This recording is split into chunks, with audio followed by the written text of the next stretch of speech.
when you're dealing with courses that have to do with civic discourse and writing social change, there's it's not uncommon that students are interfacing with cultural issues that maybe they're not familiar with. And so at the beginning of class, I often just make a disclaimer that we're entering into a learning environment together, and that there may be the possibility that somebody is going to say something that could offend another person within the class, and that that's why we're here.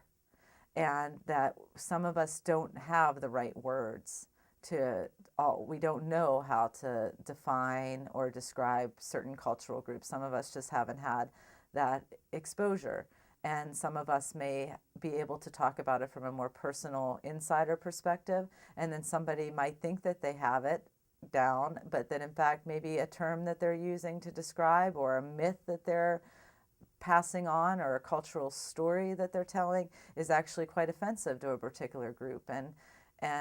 So I just ask students to enter into an agreement that if a person says something that isn't maybe is perceived to be, well, there's a difference between hostility and misinformation or a lack of information, and to ask them to really try to see what the difference is. And that usually I find in classes that students, it's usually a case of misinformation. That if we learn how to respond to the things that, even if we feel like they may be somewhat hostile, that rather than responding in a hostile manner, how are we going to institute social change in that moment? And so what is going to be the quick response that we give? What's going to maybe be the longer email that we write? Do they want to come and talk to me in my office, and is there something I can bring into the class in order to diffuse what might be perceived as a hostile situation? And so I just ask students to be willing to communicate with one another, because that's why we're in the class. The world can be seen as a pretty hostile environment. There's a lot of hate speech, hate crimes that are happening. And I don't want students to be unrealistic in the types of change that they're able to institute just by being willing to speak up or share their side of the story. That there is kind of a rhetorical context that surrounds this, which is that there is the right time. We talk a lot in the class about this concept of kairos, and it's different. It's an element of time, and it has to do with more the right time, the right opportunity, not chronological, not a due date that's come up and been put on the calendar, but rather this moment that arises in society where there's this right opportunity to, and it usually involves an element of discourse, usually written discourse, spoken or written discourse. So there's something that happens out into the world, and there's this opportunity to speak up or speak out. And I think sometimes when we talk about hostile environments, we have to ask that, is it the right opportunity?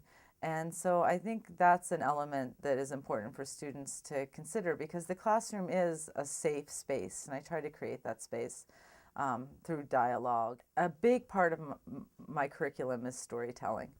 The way that our classes are offered here at Western, with the opportunity that we have for innovative teaching, I try to look at the pulse of the world and try to think about what types of classes are going to be most applicable to students so that they can transcend these academic real world boundaries. And so it's not uncommon that, for instance, in the writing social change class, a student will come into my office and say, oh, I just had this happen, and I sent this email out, and here it is, and look at what took place, and I had to adjust my messaging strategy, and I didn't think about my audience enough, and and so those types of stories come in, and that this happens through the generations too, through the different years. And so my pedagogy is very story based, and it's so in the current internship that I'm teaching, where there's a lot of community based projects, I might not know what they're going through, but I can tell them a lot of other stories from other interns, and then